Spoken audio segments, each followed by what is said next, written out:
Funding for Off 90 is provided in part by the Minnesota Arts and Cultural Heritage Fund and the citizens of Minnesota. Coming up on Off 90, it's been 150 years since the start of the Civil War.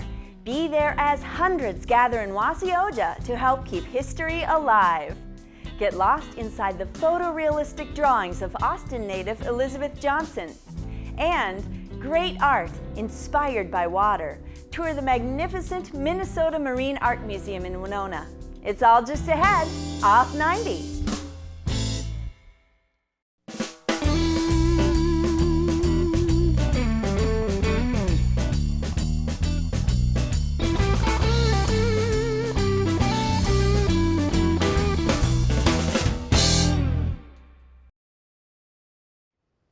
Hi, I'm Barbara Keith. Thanks for joining me on this episode of Off 90. First up on today's program, 2011 marks the 150th anniversary of the beginning of the Civil War. To commemorate this historic event, the little town of Wasioja hosted a weekend-long time warp to the 1860s, giving visitors a chance to become part of an immersive experience, including battle reenactments, food, fashion, and even a visit from President Abraham Lincoln. It all serves to give visitors a taste of what life was like at the time when our nation almost came to an end.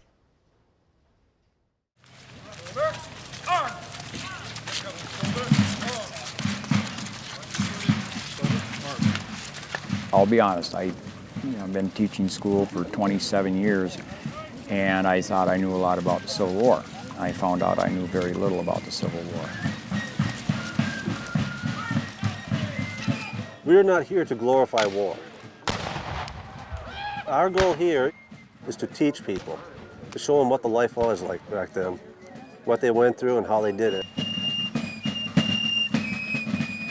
They're just following orders, doing their patriotic duty because they think what they're doing is right.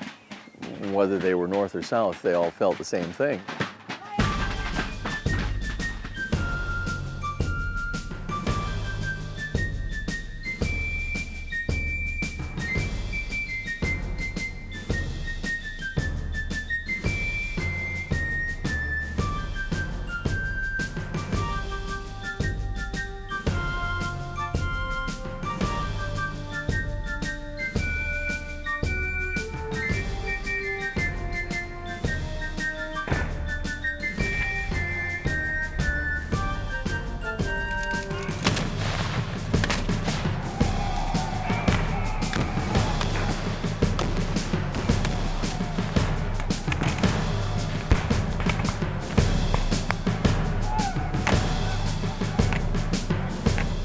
I know guys that are still reenacting in their 70s, and I don't think I'd want to try and outwalk them.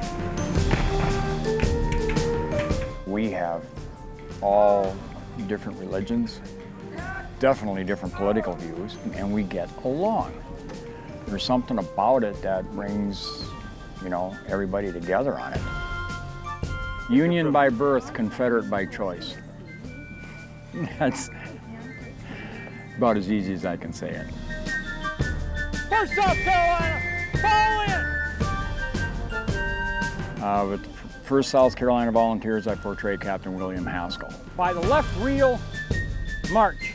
Definitely born in South Carolina, grew up on a plantation, was tutored on that plantation, and then attended University in Virginia, and came back, did a little bit of teaching, owned a newspaper man and speaker. And then when the war broke out, signed up with the militia. Front rank. Ready. Aim. Fire. Wait for the command. Who fired first? Fire! That was bad. That was bad. So you could get wounded and killed. You could get wounded twice. But we like to do this because when we do it today, they're going to, well, look at that. They're firing each other, nobody's dropping. Well, if you do it the way it was actually fought, it'll be over in 5 minutes. So we do this, we try and take as many hits as we can and recycle them back into the line.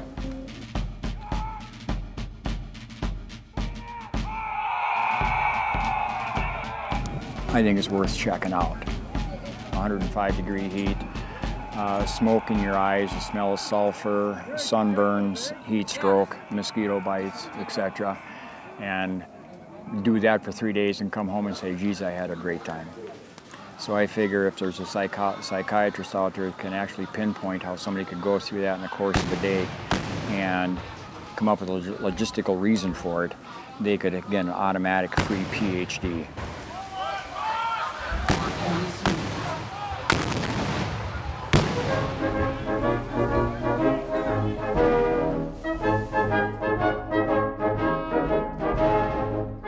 Well, I've heard some people, editors or online or whatever, saying that they don't think this is a proper hobby for people to have because of how it glorifies war. You know, it makes it fun. No, it doesn't. Not in my opinion, anyway. We are not here to glorify war. War is bad. For me, it's mostly just learning, okay, how did they live? What was it like? And yeah, they were a whole lot tougher than me. Okay, you guys ready? Detail forward, march. We'll fall in by our companies and we'll form up our lines. Pop all right, march. March out to the field. Careful on the mud, it's real slick. And then depending upon which one we're doing at the time, we'll either be dug in and waiting for the other guys, or we'll be advancing on their position. Detail, counter march left, march. Basically doing, listening to what the officers tell us to do and going where they tell us to go, which is a large reason for why we drill.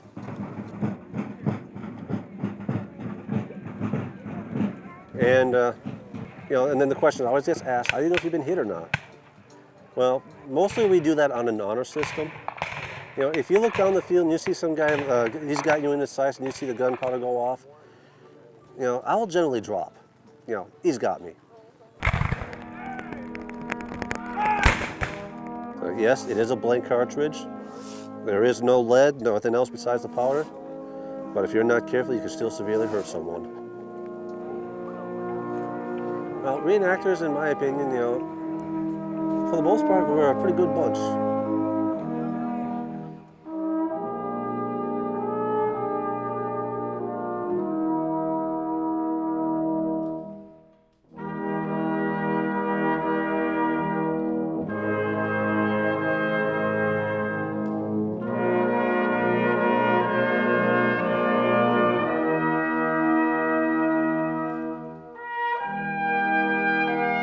Dodge County's and Wasioja's involvement in the Civil War. There was a lot of involvement. A lot of soldiers left from here. It's one of the highest percentages of participation in the war of any county in the country. Dodge County residents in the 1860s were very patriotic. They're newly arrived in this country, many of them, and newly arrived to this new state that had only been formed in '58. So they were very patriotic and willing to serve. Union and Confederate commanders on the field today are conferring. I'm sure we have well over 200 volunteers who participated in the event up to the start of the event, and with all of the parking and the registration and all of the other things, probably I'm sure at least another 100 volunteers that were involved in the event the last 3 days. It's hauling in bleachers, setting up tents, setting up fences. The locals have been fantastic. People just come out of nowhere to volunteer to help. The 25-acre battle site was cow pasture. John doesn't currently milk anymore, so we didn't have to displace any of his livestock from the property here. But he seeded it down for us, so it wouldn't be like a plowed field for our encampment area. Minnesota being the 32nd. It's all about education. They love to tell their story. They love to explain to people about what these folks went through, the sacrifices they made 150 years ago. We cannot dedicate. We cannot consecrate. We cannot hallow this ground. The brave men, living and dead, who struggled here have consecrated it far above our poor power to add or detract. We are coming, Father Abram, 300,000 more, from Mississippi's winding stream and from New England's shore. Most Americans aren't concerned with their history. We lose a lot of our history. We don't maintain it. We throw it away. And to me, that's a shame. You're losing invaluable information, experiences, what made us what we are today.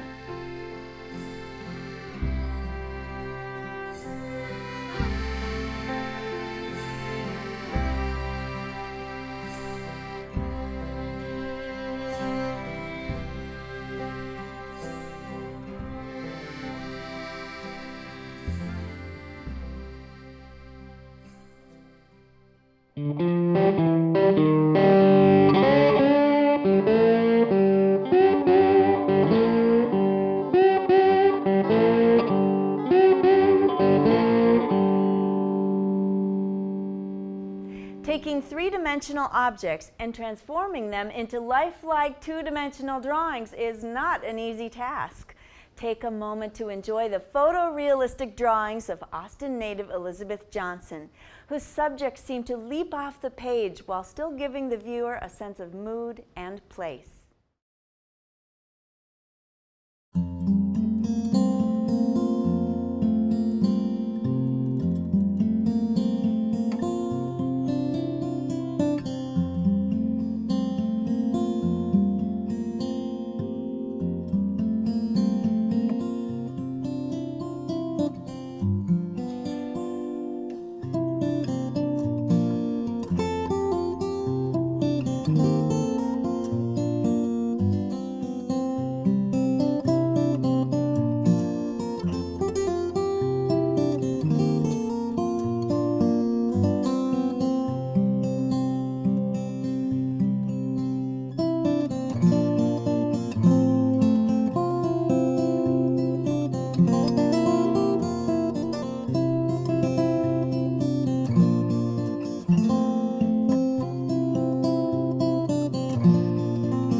Great art inspired by water.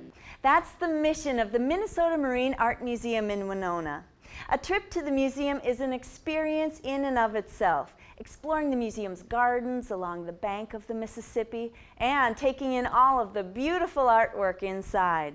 And even though Winona is miles from New York City or Paris, the museum is home to work by some of the greatest artists of all time.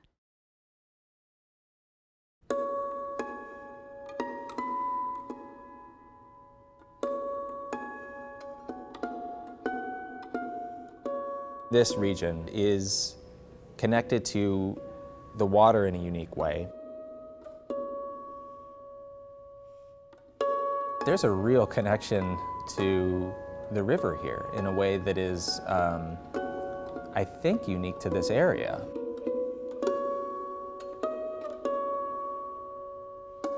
You can, get on top of the bluffs and see these amazing vistas. And so those two things really speak to the beauty of this place and our connection to the land and the water.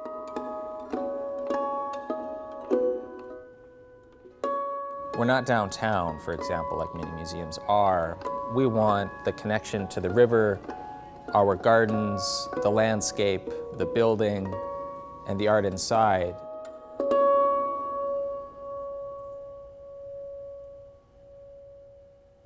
Welcome to the Minnesota Marine Art Museum.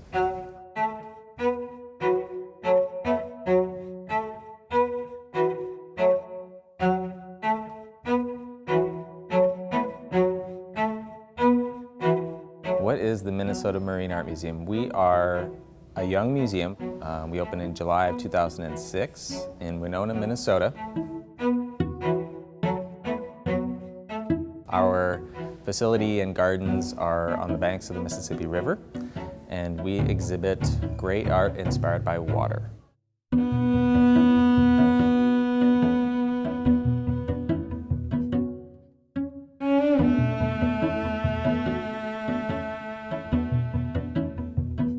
The museum has about 1,200 objects, everything from traditional marine, maritime-themed art to Hudson River School and Impressionism and some modern masters.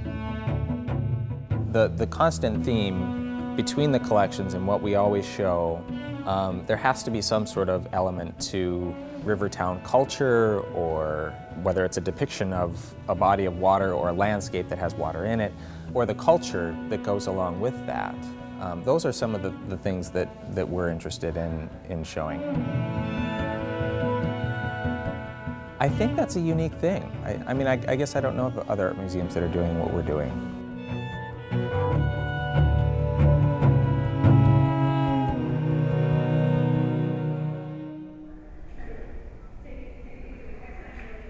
This is actually one gallery in a two-gallery show called The Raging Red and the Mighty Mississippi. And basically what the museum is looking at are artists with connections to this region who are doing work inspired by our regional rivers.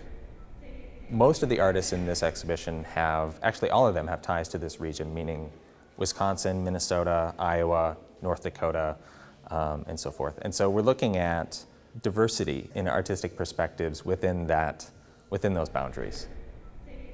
Well, I've always been a proponent of museums working with living artists. I think one of the things that we can do is connect communities to artists. We've got some great artists in this region.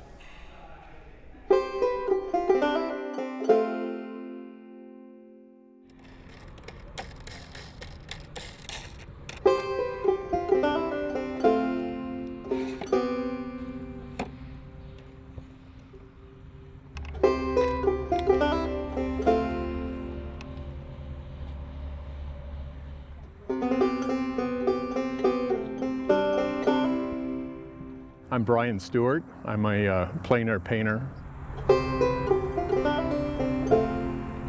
Plein air is just a fancy word for French word meaning I paint outdoors on location, directly from nature.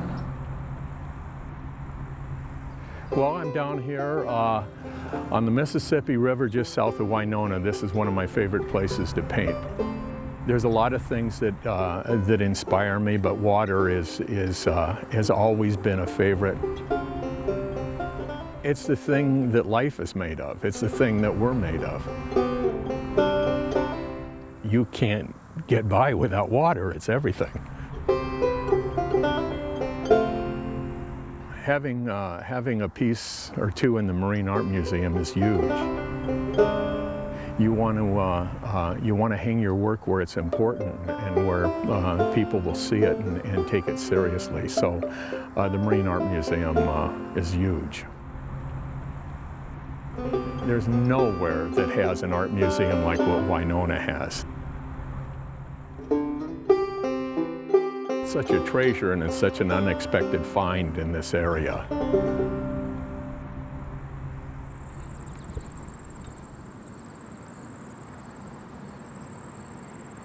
The most common response that we get from anybody, artists or otherwise, is one, a little bit of surprise.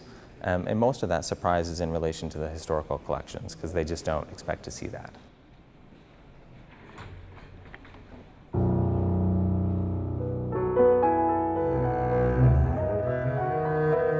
Down here, which has the prominent spot in the gallery, is the one piece that we have by Pablo Picasso.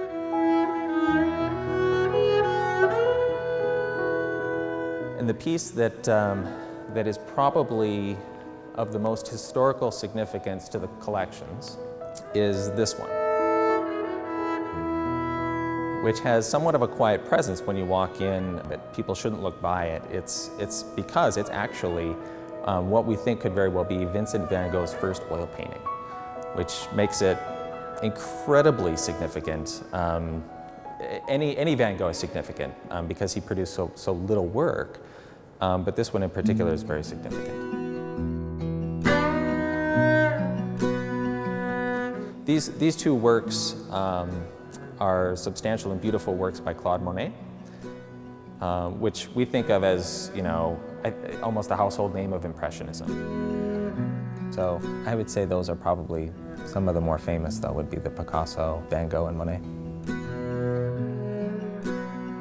If you took a really wide lens at looking at the United States as a whole, if you looked at our access to arts and culture, it's more readily available in urban centers, particularly with historical collections. And that's nothing against a larger museum in an urban center, but the only problem is that, well, everybody needs access to the arts.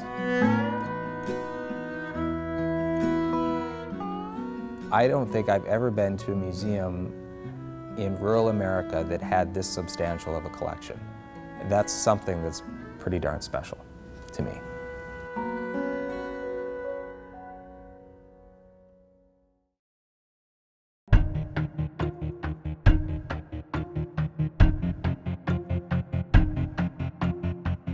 Museum audiences differ dramatically. One person might go for this reason, another might go for that reason.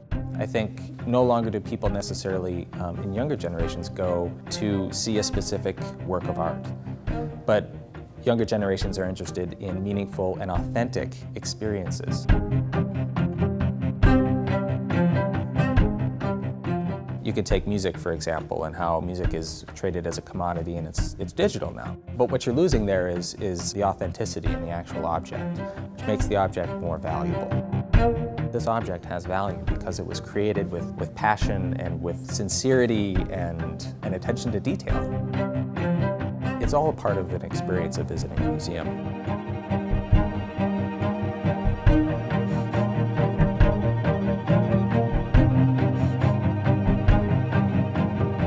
If we do our job right, your children, my children, and their children, and 7 generations will be able to experience the works in our collection in the same state that they exist in today. We also play an important role, I think, in working with and supporting living artists. I think everybody wants to be in a world where their child says, I want to be an artist, that can actually happen.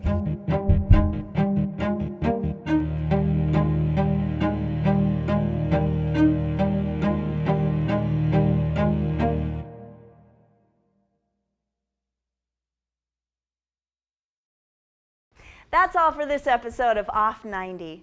But before we leave, we're giving you a closer look at some of the Minnesota Marine Art Museum's paintings in a pretty unique way. See you next time, Off 90.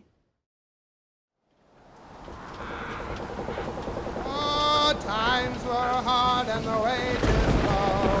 Labor, Johnny, labor. Now ashore we'll take our run. It's time for us to labor. Shellbacks do. Labor, Johnny, labor. Oh, money's gone, no work to do. It's time for us to labor.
Funding for Off 90 is provided in part by the Minnesota Arts and Cultural Heritage Fund and the citizens of Minnesota.